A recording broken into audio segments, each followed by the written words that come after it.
तड़प के दम निकलेगा बेरहम। तड़प तड़प के दम निकलेगा बेरहम। दिल में लगी है चोट दिया तूने जख्म।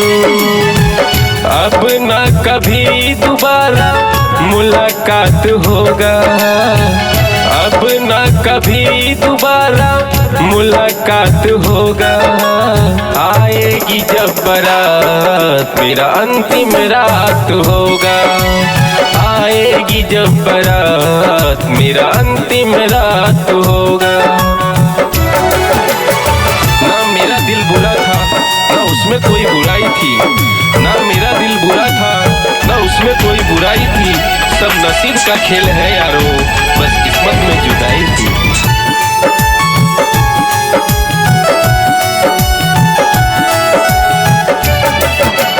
हम तो तेरी दुनिया से हो जाएंगे जुदा। कभी न तुझको माफ करेगा ऊपर वाला खुदा।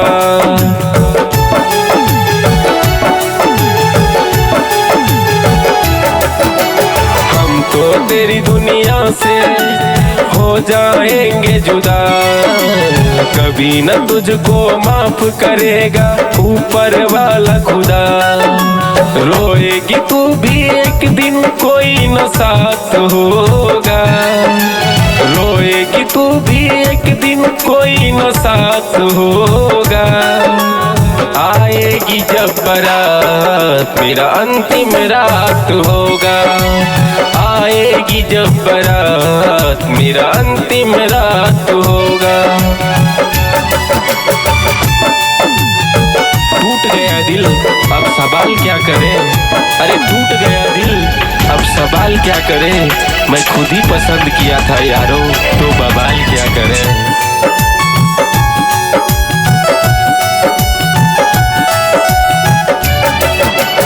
मरने के बाद कभी न याद आएगा तुम्हारा।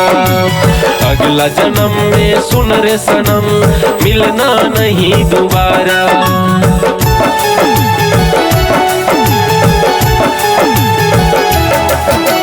मरने के बाद कभी न याद आएगा तुम्हारा।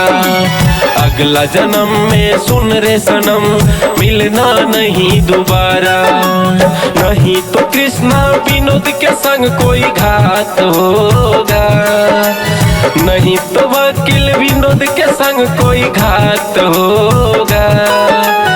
आएगी जब बारात मेरा अंतिम रात होगा। आएगी जब बारात मेरा अंतिम रात होगा।